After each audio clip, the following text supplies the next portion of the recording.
चुनाव में पहले चरण के प्रचार का शोर थम जाएगा। BJP, TMC, left, Congress, Owaisi, Humayun Kabir सबने अपनी पूरी ताकत झोंक दी है। पश्चिम बंगाल के पहले चरण की 152 सीटों का आज एम फैक्टर हम आपके सामने रखने जा रहे हैं। हम इसे डिकोड करने जा रहे हैं और जब बात एम की होती है तो एम मतलब नरेंद्र मोदी, एम मतलब ममता बनर्जी, एम मतलब मुसलमान, एम मतलब महिला, एम मतलब मतुआ समाज और वो समुदाय जो पश्चिम बंगाल में अपनी पकड़ रखता है।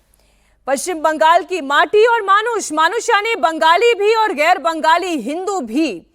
तो आज पहले फेज की 152 सीटों का पूरा अंक गणित मैं आपके सामने रखने जा रही हूं और सबसे पहले आप ये जान लीजिए ये 152 सीटें हैं कौन सी और 23 अप्रैल को जिन सीटों पर वोटिंग होनी है वहां पर कौन और किस पार्टी का पलड़ा है भारी।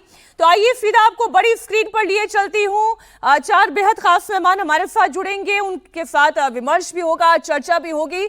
लेकिन पहले फेज में बीजेपी के लिए यह चुनाव क्यों इंपॉर्टेंट है, क्योंकि बीजेपी पहले चरण में एक डिफेंडिंग फाइटर के तौर पर उतरने जा रही है। और ये मैं क्यों कह रही हूं, उसके पीछे यह आंकड़ा आपके सामने है। जिन 152 सीटों पर मतदान होने जा रहा है उनमें से बीजेपी ने 2021 के चुनाव में 59 सीटें हासिल की थी। जी हां, 77 सीटों में से 59 सीटें इन्हीं 152 सीटों में से थी जहां पर पहले चरण का मतदान होने जा रहा है और ममता बनर्जी की पार्टी ने 92 सीटें अपनी झोली में डाली थी। 2021 के चुनाव में बीजेपी ने बंगाल में 77 सीटों पर जीत हासिल की और बीजेपी की जीती हुई कुल 77 सीटों में से 76.62% सीट इसी 152 सीटों में से आती है जहां पहले चरण का मतदान होना है।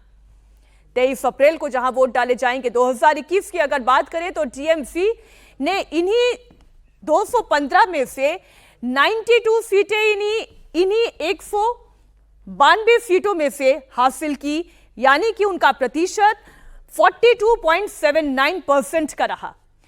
तो इतना तो आप समझ गए हैं कि यह पहले चरण का मतदान बीजेपी के लिए कितना इंपॉर्टेंट होने जा रहा है।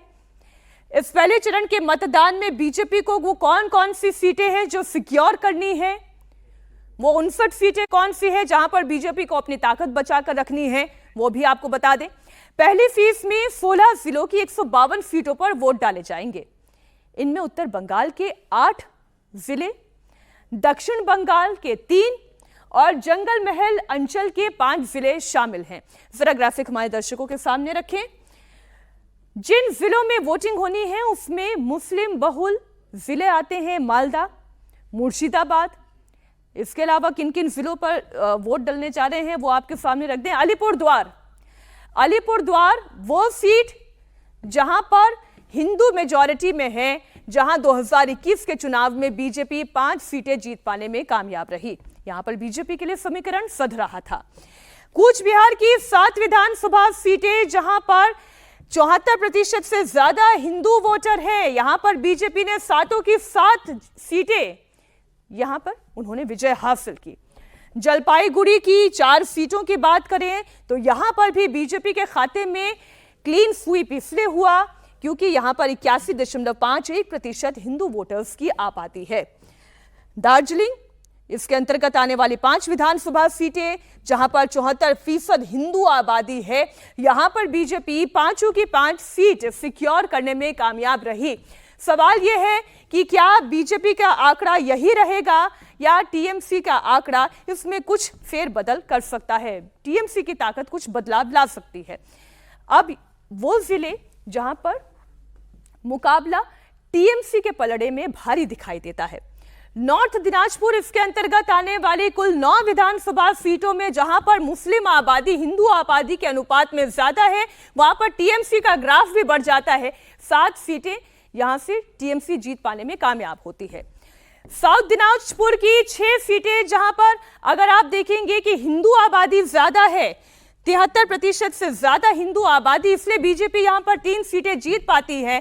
लेकिन टीएमसी और बीजेपी दोनों 3-3 के बराबरी पर रहती है। इसके पीछे कारण यह है कि ममता बनर्जी जानती है कि हिंदू वोटों में भी सेंधमारी कैसे करनी है।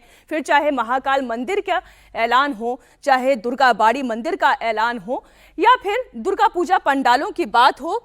अब वो जिले देखें जहां पर मुस्लिम आबादी ज्यादा होने की वजह से टीएमसी को कितना फायदा होता है। तो ये बंगाल के रण के पहले चरण के चुनाव का जो एम फैक्टर आपके सामने रख रहे हैं, ये वही एम फैक्टर है। बीरभूम, बांकुड़ा, पश्चिमी मेदिनीपुर, पूर्वी मेदिनीपुर, पश्चिमी बर्धमान और पुरुलिया, ये वो क्षेत्र हैं जहां पर केवल आप आबादी के लिहाज से देखें टीएमसी 10, 4, 13, 8, 6 और 3